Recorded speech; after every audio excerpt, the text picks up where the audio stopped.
Picture this. You are crouched behind a marble pillar in the imperial palace of Rome, 39 AD. The scent of burning incense mingles with something far more unsettling, the metallic tang of fear that permeates these hallways. Silk rustles against stone as figures move through the shadows, their whispered conversations carrying fragments of horrors that would make even the gods recoil.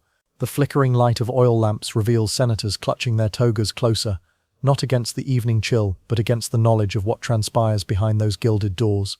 You hear laughter, high, manic, utterly without joy. It echoes through corridors where the most powerful men in the world have learned to walk on eggshells, knowing that their emperor's whims have transcended mere cruelty and entered realms that challenge the very nature of human depravity. Welcome back to the Hollow Throne, where we explore the darkest recesses of power's corruption. I'm your host, and today we descend into the twisted psyche of history's most sexually deviant ruler, Gaius Julius Caesar Augustus Germanicus, known to history as Caligula. But before we continue, I must warn you, today's episode contains explicit discussions of sexual violence, incest, torture, and psychological manipulation that may disturb even the most hardened students of history. The man we're about to examine wasn't merely mad. Madness implies a disconnection from reality. Caligula was something far more terrifying, a calculating sadist with absolute power and sexual appetites that would redefine the boundaries of human evil. His 4-year reign would leave Rome traumatized, his own family decimated, and historians struggling to find language adequate to describe what they had witnessed. So steel yourself as we journey into the imperial bedchamber of a monster, where power became the ultimate aphrodisiac, and human suffering the currency of pleasure. This is not merely the story of one man's descent into depravity, it's a cautionary tale about what happens when absolute power meets absolute corruption, creating a perfect storm of sexual terror that would echo through history. Picture this. You are a 3-year-old child in a Roman military camp along the Germanic frontier, 15 AD. The year is marked not by seasons, but by the rhythm of war. The clash of shields, the screams of the dying, and the ever-present smell of blood and smoke. Your father, Germanicus, is Rome's golden general, beloved by his troops and feared by Rome's enemies. But for you, little Gaius, this world of violence is simply home. The soldiers adore you. They've made you tiny military sandals, Caligaius, earning you the nickname Caligula, Little Boot. To them you're a mascot, a symbol of Roman future. They don't yet understand that they're nurturing something that will grow to devour the very empire they serve. But what does constant exposure to violence do to a developing mind? Modern psychology tells us that children who witness extreme brutality often internalize it, normalizing behaviors that should horrify. Young Caligula wasn't just witnessing violence, he was being raised by men who celebrated it, who found entertainment in the suffering of enemies, who measured worth by the ability to inflict pain. Then, in 19 AD, catastrophe. Germanicus dies mysteriously in Syria, possibly poisoned. 6-year-old Caligula watches his mother, Agrippina the Elder, transform from grieving widow into a paranoid, vengeful woman convinced that enemies lurk behind every marble pillar. The imperial court, already a nest of vipers, becomes young Caligula's classroom in manipulation, betrayal, and the strategic use of fear. Picture this. You are now a teenager, brought to the island paradise of Capri to live with your great-uncle, Emperor Tiberius. But Capri in 31 AD is no paradise. It's an island of sexual depravity, where Rome's emperor has retreated to indulge appetites that would shock even the most jaded Roman citizen. Ancient historians whisper of Tiberius's little fishes, young boys trained for the emperor's pleasure. They speak of rooms designed for unspeakable acts, of visitors who arrived as dignified Romans and left as broken shells. And in this environment, teenage Caligula learns the most dangerous lesson of his life, that absolute power means absolute license to indulge every impulse, no matter how twisted. But here's where Caligula differs from a typical victim of abuse. He doesn't break, instead he watches, he learns. He catalogues every technique of psychological manipulation, every method of inspiring terror, every way that power can be weaponized for pleasure. Suetonius tells us that even as a teenager, Caligula could hide his thoughts behind a mask of charm, so perfect that Tiberius never suspected the monster growing in his shadow. When Tiberius dies in 37 AD, possibly with Caligula's assistance, though historians debate this, the 18-year-old who ascends to power is already a master manipulator, who has internalized lessons in cruelty that would take most sadists a lifetime to learn. The Roman people, desperate for relief from Tiberius's paranoid rule, welcome their new emperor with celebration. They have no idea they've just crowned their own nightmare. But power, like wine, reveals character rather than creating it. The sexual appetites and cruel impulses that Caligula had learned to hide were about to be unleashed on an empire that had no defenses against a monster who understood that the ultimate pleasure wasn't just inflicting pain, it was making his victims complicit in their own destruction. The boy who had learned to survive in a world of monsters was about to show Rome what he had truly absorbed from his education in evil. Picture this. You are a Roman citizen in the early months of Caligula's reign, 37 AD. The streets ring with celebration as your new emperor displays what seems like benevolence, releasing political prisoners, giving generous bonuses to the Praetorian Guard, hosting spectacular games. The contrast with Tiberius's grim final years feels like emerging from a nightmare into sunlight, but those closest to the emperor begin to notice irregularities. Palace servants whisper about strange requests, about orders that make no sense, about a young ruler whose eyes hold depths that seem far older and infinitely more dangerous than his 19 years should allow. The first signs manifest in his private chambers. Ancient sources, particularly Suetonius and Cassius Dio, document how Caligula's sexual behavior quickly evolved beyond mere excess into calculated psychological torture. Where Roman emperors traditionally indulged in straightforward debauchery, Caligula innovated methods that combined physical pleasure with mental destruction. His initial targets were the wives and daughters of Rome's elite. But this wasn't random lust, this was strategic humiliation designed to demonstrate that no Roman, regardless of rank or honor, possessed anything that Caligula couldn't claim. He would publicly announce his intention to bed a senator's wife, forcing the husband to smile and nod approval while inwardly dying of shame and rage. Picture this. You are attending an imperial banquet in 38 AD. Caligula rises from his couch, wine in hand, and begins critiquing the physical attributes of the women present, as if they were livestock at market. He describes in explicit detail what he intends to do with each one, while their husbands and fathers sit frozen, knowing that any objection means death. But the public humiliation was merely the appetizer. What happened in private chambers was where Caligula's true nature revealed itself. Survivors, and there were few who dared speak, described a ruler who treated sexual encounters as opportunities for psychological vivisection, studying his victims' reactions to various forms of degradation with the clinical detachment of a natural philosopher. Palace servants began reporting that screams from the imperial chambers weren't just sounds of passion, but something far more disturbing. Women would emerge from encounters with the emperor, changed, not merely physically violated, but psychologically shattered in ways that suggested systematic psychological torture disguised as sexual activity. Then there was Drusilla, his own sister. Modern historians debate the exact nature of their relationship, but ancient sources leave little doubt that Caligula's sexual obsession with his sister transcended even Roman tolerance for imperial excess. This wasn't mere incest, it was the weaponization of familial bonds for sexual gratification. Suetonius records that Caligula would force Drusilla to participate in sexual acts with others while he watched. Not for mere voyeuristic pleasure, but to study the psychological impact of humiliation on someone he claimed to love. He was conducting experiments in the destruction of human dignity, using his own sister as a test subject. The emperor began systematically destroying marriages among the nobility, not through divorce but through psychological contamination. He would seduce wives not for their beauty, but specifically to corrupt relationships that represented stability and honor in Roman society. Each affair was carefully calculated to maximize the psychological damage to all parties involved. His sexual appetites began to merge with his love of spectacle in ways that horrified even Romans accustomed to brutal entertainment. Gladiatorial games became opportunities for sexual display, with the emperor forcing captured enemies' wives and daughters to perform degrading acts as part of the entertainment. But perhaps most disturbing was the clinical detachment with which he approached these horrors. This wasn't the random brutality of a madman, but the systematic experimentation of someone who had learned to find sexual pleasure, not in human connection, but in human destruction. By the end of 38 AD, less than 2 years into his reign, Caligula had established patterns that would define his rule: the use of sexual violence as a tool of political control, the systematic destruction of Roman social bonds, and most terrifyingly, the clinical study of human psychological limits through sexual torture. The honeymoon was over. The real nightmare was about to begin. Picture this. You are a palace servant in 38 AD, tasked with preparing the imperial family's private quarters. But as you arrange the chambers, you notice something that chills your blood. There are no separate bedrooms.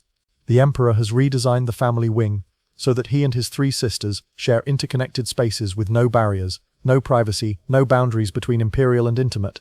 Caligula's 3 sisters represented everything beautiful and noble in the Julian bloodline: Drusilla with her legendary beauty, Agrippina with her sharp political intelligence, and Julia Livilla with her artistic talents. To the Roman people, they embodied the hope of imperial continuity. To their brother, they represented something far more sinister: test subjects for his evolving theories of power and sexual control. But this wasn't mere familial abuse. Caligula elevated his sisters to divine status, forcing the Roman people to worship them as goddesses, while simultaneously degrading them through sexual exploitation. He created a twisted theology where divine honors and sexual humiliation coexisted, forcing his sisters to participate in religious ceremonies that were barely disguised orgies. Drusilla bore the worst of his obsession. Ancient historians describe a relationship that transcended normal categories of abuse. Caligula claimed to share a mystical connection with her, insisting that their sexual union was necessary for the spiritual health of the empire.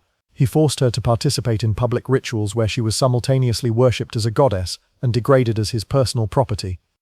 Suetonius records that Caligula would summon all three sisters to his chambers simultaneously, forcing them to witness each other's humiliation. But this wasn't random cruelty. He was systematically destroying the bonds of trust and affection between them, ensuring that they couldn't unite against him while studying how family relationships could be weaponized for sexual gratification. Agrippina the Younger, future mother of Nero, responded differently than her sisters. She learned to manipulate the situation, using her brother's obsession to gain political influence while internally calculating her revenge. Her survival strategy would later inform her own twisted approach to power, creating a cycle of sexual manipulation that would plague the imperial family for generations.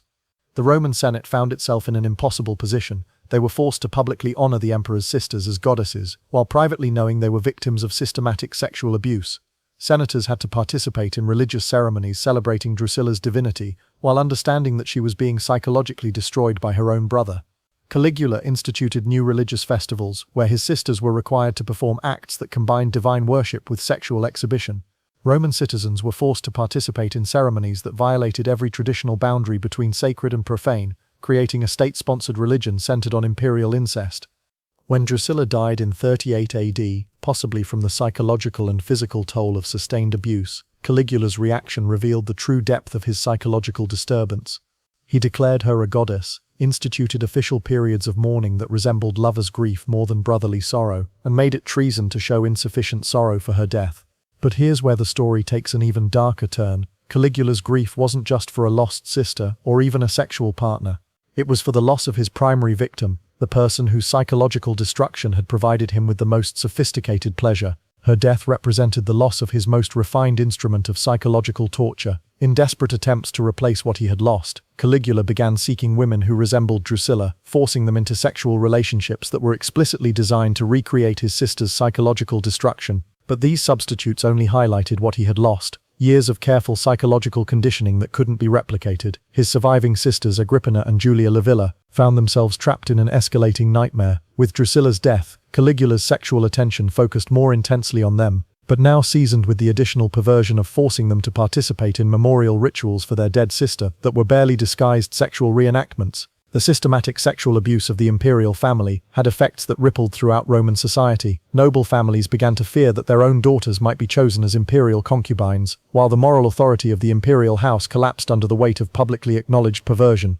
By 39 AD, Caligula had transformed incest from a private shame into a public institution, creating a template for imperial sexual behavior that would haunt Rome for generations.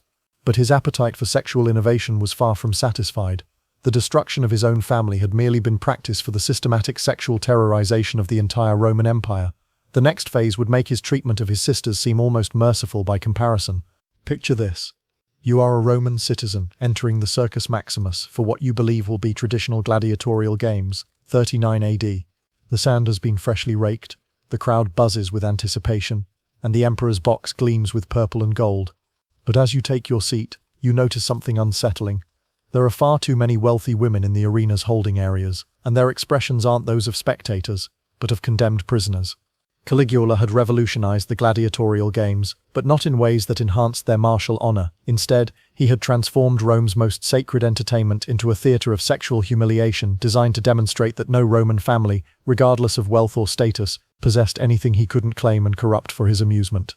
The games began traditionally enough, professional gladiators fighting with skill and honor. But then came Caligula's innovations. Captured enemy leaders' wives and daughters were forced to perform degrading acts as intermission entertainment, while their husbands and fathers were compelled to watch from the stands, their shame displayed for the amusement of hundreds of thousands of Roman citizens. But the emperor's attention wasn't on the spectacle itself, it was on the faces of the victims' family members in the crowd. Ancient sources describe how Caligula would use mirrors and reflecting surfaces to study the expressions of fathers watching their daughters' degradation, mothers witnessing their sons' humiliation, husbands seeing their wives' violation. The most psychologically devastating innovation was forcing Roman nobility to participate directly. Senators were commanded to send their wives and daughters to serve as attendants in the games, knowing that this service would involve sexual acts performed for the entertainment of the mob. Refusal meant not just death but the sexual torture of every female member of their family. Caligula established special training schools where captured enemies and condemned criminals were taught not just combat skills but sexual techniques designed to maximize the psychological impact on victims. These weren't gladiator schools, they were academies of sexual torture, staffed by the empire's most creative sadists. Perhaps most terrifying was Caligula's practice of randomly selecting audience members during the games to participate in impromptu sexual exhibitions. A gesture from the imperial box could transform a respectable Roman matron into an unwilling performer in front of her own children, friends, and social circle. But the public humiliation was merely the opening act. Those selected for imperial attention were taken to private chambers beneath the arena where Caligula conducted what can only be described as sexual experiments, systematic studies of human psychological breaking points, using techniques that combined physical torture with sexual violation. These subterranean chambers became laboratories where the emperor tested theories about human nature that would make modern psychologists recoil. He wanted to understand exactly how much psychological pressure was needed to make victims complicit in their own degradation, how family bonds could be turned into weapons of torture, and how sexual violation could be used to destroy not just individuals but entire social structures. Survivors of these encounters, when there were survivors, emerged fundamentally changed. They were forced to return to their normal lives, to interact with their families and friends, while carrying the knowledge of horrors that they could never speak about. The emperor had created walking psychological time bombs, scattered throughout Roman society. The sexual gladiatorial games had effects that rippled far beyond their immediate victims.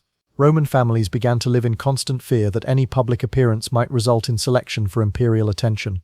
The basic social bonds that held Roman civilization together, marriage, family honor, parental protection, began to dissolve under the stress of knowing that all could be violated at the emperor's whim. Most insidiously, Caligula began incorporating religious elements into his sexual gladiatorial games, claiming that the degradation of enemies and rebels was a form of sacrifice to the gods. He forced Roman priests to sanctify what were essentially public gang rapes, creating a theological justification for sexual torture that corrupted the very spiritual foundations of Roman society. Perhaps most disturbing was how quickly Roman citizens adapted to these horrors. What initially shocked audiences into silence eventually became normalized entertainment. The emperor had successfully corrupted the moral sensibilities of an entire civilization, training hundreds of thousands of people to find pleasure in systematic sexual torture. By 40 AD, the sexual gladiatorial games had become the centerpiece of Roman entertainment, with each event pushing boundaries further than the last. But Caligula's appetite for innovation was insatiable. The corruption of public entertainment was merely preparing the ground for his most ambitious project, the complete sexual subjugation of the Roman Empire. The arena had become his testing ground. Now he was ready to apply those lessons to an entire civilization. Picture this. You are an architect summoned to redesign the imperial palace in 40 AD. The emperor's requirements are unusual. He wants a wing that can house hundreds of women, but not as traditional concubines.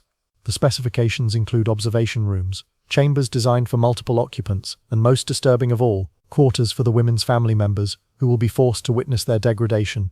Caligula had evolved beyond random sexual predation into something far more systematic, the creation of an imperial harem designed not for pleasure, but for the scientific study of sexual and psychological torture. His agents scoured the empire, selecting women not just for beauty, but for their family connections, social status, and psychological profiles that would maximize the impact of their degradation. The selection process itself was a masterpiece of psychological warfare. Women were chosen specifically because their violation would cause maximum pain to their families and communities. A general's daughter, a senator's wife, a merchant's beloved daughter. Each selection was calculated to destroy not just an individual but entire networks of relationships and social bonds. The imperial harem wasn't a traditional Eastern-style pleasure house. It was designed as a research facility where Caligula could conduct long-term studies of human psychological deterioration under conditions of sustained sexual abuse. The women lived in luxury, silk clothes, fine food, beautiful surroundings, while being subjected to systematic dehumanization that was all the more horrifying for its clinical precision. Ancient sources describe a bureaucracy of sexual terror, detailed records of each woman's psychological responses, careful schedules designed to maximize trauma, and systematic documentation of which techniques were most effective at destroying different personality types. This wasn't random brutality. It was organized research using human beings as experimental subjects. The most psychologically devastating aspect was Caligula's requirement that family members participate in their loved ones' degradation. Fathers were forced to deliver their daughters personally. Husbands had to prepare their wives for imperial attention, and mothers were compelled to watch their children's psychological destruction while maintaining expressions of gratitude for the honor of imperial selection. Caligula maintained what can only be described as research notes on each victim's psychological deterioration. He studied how different social backgrounds affected responses to abuse, which family bonds could be most effectively weaponized, and how sexual torture could be calibrated to achieve specific psychological outcomes without causing immediate death. The harem required hundreds of staff members, guards, servants, administrators, all of whom became complicit in the systematic sexual torture of Roman citizens. But this complicity wasn't accidental, it was carefully cultivated. Staff members were gradually introduced to increasingly horrific duties. Their moral sensibilities slowly eroded until they could participate in unspeakable acts while maintaining their self-image as loyal imperial servants. Those women who survived their time in the imperial harem were released back to their families as living weapons designed to destroy Roman social structures. They carried with them psychological trauma that made normal relationships impossible, but more insidiously, they had been trained to normalize sexual violence, spreading the emperor's corruption throughout Roman society like a psychological plague. Ancient historians working from palace records discovered after Caligula's death describe detailed documentation of torture techniques, victim responses, and innovative methods for maximizing psychological damage. The emperor had created the ancient world's first systematic study of sexual torture, treating human suffering as a subject for scientific inquiry. To legitimize his actions, Caligula instituted religious ceremonies claiming that the sexual subjugation of Roman women was necessary for the empire's spiritual health. He forced priests to declare that the emperor's sexual practices were divine commandments, creating theological justifications for systematic sexual torture that corrupted Roman religious institutions. As 40 AD progressed, the harem expanded to include increasingly vulnerable populations, children of condemned enemies, elderly women from rebellious families, even disabled individuals who could provide no physical pleasure but whose degradation offered psychological satisfaction to an emperor whose appetites had transcended normal human categories. The imperial harem's effects rippled throughout Roman society in ways that threatened the very foundations of civilization. Marriage became a source of terror rather than joy, parenthood a potential death sentence, and social advancement a pathway to victimization. Caligula had successfully weaponized sexuality to attack the basic structures that held human society together. But systematic sexual terror, no matter how carefully organized, eventually creates its own resistance. By 40 AD, the survivors of Caligula's sexual experiments were beginning to find each other, to share their experiences, and to plan revenge. The emperor's most refined instrument of control was becoming the foundation of his destruction. The imperial harem had become too successful, it had created too many enemies, destroyed too many powerful families, and corrupted too many institutions. The systematic sexual terrorization of the Roman Empire was approaching a breaking point that would threaten not just Caligula's reign, but his very life. The monster had grown too large to contain, and Rome was preparing to strike back. Picture this. You are a Praetorian guard in early 41 AD, standing watch outside the emperor's chambers. The sounds emerging from within no longer resemble human voices. They're something else entirely, a mixture of laughter, screaming, and what can only be described as the vocalizations of a creature that has transcended human categories of sanity or madness. 3.5 years of systematic sexual torture had transformed Caligula from a young emperor into something that challenged the boundaries of human appearance. Ancient sources describe a figure whose eyes held no trace of normal human emotion, whose smile had become a rictus of predatory anticipation, and whose very presence in a room caused experienced soldiers to unconsciously reach for their weapons. By 41 AD, Caligula's sexual appetites had evolved beyond anything recognizable as human desire. He began demanding that victims recreate increasingly impossible scenarios, historical reenactments of mythological rapes, complex psychological tortures that required months of preparation, and sexual spectacles that pushed the boundaries of what human bodies could survive. The palace itself had become a source of psychological contagion. Servants who had witnessed the emperor's activities began displaying symptoms that modern psychiatrists would recognize as severe PTSD, nightmares, dissociation, and an inability to form normal human relationships. The very air within the imperial residence seemed contaminated with trauma. The Roman Senate had been reduced to a collection of traumatized survivors whose primary concern was no longer governance, but simple survival. Senators avoided eye contact with the emperor, spoke only when directly addressed, and lived in constant terror that they or their family members might be selected for imperial attention. But trauma, when shared among enough people, eventually transforms into something more dangerous, collective rage. The survivors of Caligula's sexual experiments began to find each other, and what they discovered was that they shared not just suffering, but a burning desire for revenge that transcended normal Roman concepts of justice. The conspiracy that would end Caligula's reign wasn't motivated by political ideology or personal ambition.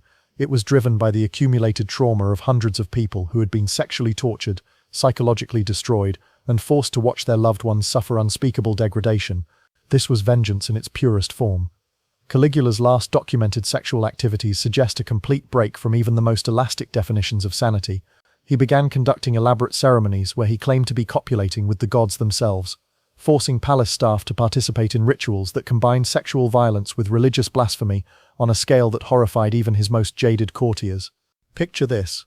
It is January 24th, 41 AD. You are attending what appears to be a normal day of imperial entertainment, theatrical performances celebrating Roman culture.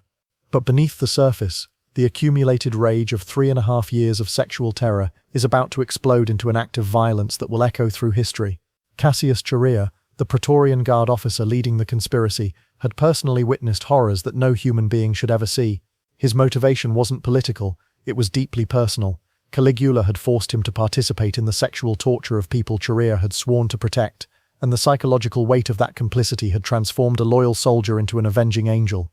When the conspirators struck, their violence wasn't clean or clinical, it was the explosion of years of repressed trauma and rage. They stabbed Caligula 30 times, far beyond what was necessary for death, each wound representing the accumulated suffering of victims who could never strike back themselves. The assassination unleashed a fury that went beyond simple regime change. The conspirators immediately began dismantling Caligula's entire apparatus of sexual terror, destroying records, liberating victims, and executing staff members who had been too enthusiastic in their participation in imperial atrocities. In the palace archives, the conspirators discovered documentation that revealed the true scope of what had been happening, detailed records of sexual experiments, psychological studies of victim responses, and systematic plans for expanding the sexual terrorization of the empire that would have made the previous 3 years seem mild by comparison. When Claudius was proclaimed emperor, he inherited not just a throne, but a traumatized empire. His first acts weren't political reforms, but massive efforts to provide support for the survivors of his nephew's sexual reign of terror, medical care, financial compensation, and most importantly, the assurance that such horrors would never be permitted again. But the damage couldn't be easily repaired. Caligula's sexual reign of terror had corrupted fundamental Roman institutions, the military, the priesthood, the Senate, and even basic family structures. The psychological trauma he inflicted rippled through generations, affecting not just direct victims, but their children and grandchildren. Later emperors and historians attempted to suppress the full details of Caligula's sexual crimes, not out of respect for his memory, but because the truth was so horrifying that it threatened the legitimacy of the imperial system itself. Much of what we know comes from fragments that survived systematic attempts at historical sanitization. Picture this. You are walking through modern Rome, past the ruins of the Circus Maximus where Caligula conducted his sexual gladiatorial games. The stones remember what happened here. The screams, the trauma, the systematic destruction of human dignity in service of one man's twisted appetites. But do we?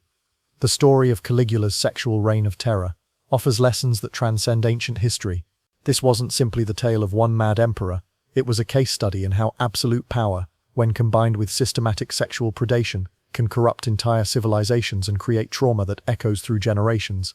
Modern psychology helps us understand what ancient historians could only describe, how Caligula's childhood trauma, exposure to systematic abuse, and early education in manipulation created a perfect storm of sexual sadism amplified by unlimited political power. His story represents the ultimate cautionary tale about what happens when damaged individuals gain absolute authority over others. The patterns we see in Caligula's reign, the systematic nature of the abuse, the institutional complicity, the psychological destruction of victims, and the long-term social damage, mirror what we now understand about institutional sexual abuse in modern contexts. The methods may change, but the underlying dynamics remain tragically consistent across millennia. Perhaps most importantly, Caligula's story demonstrates why no individual, regardless of their position or power, should ever be placed beyond accountability for their sexual conduct. The Roman system's inability to constrain imperial behavior created conditions where sexual predation could evolve into systematic torture without meaningful resistance. But there is hope in this darkness. The conspiracy that ended Caligula's reign proves that even the most sophisticated systems of sexual terror ultimately create their own resistance.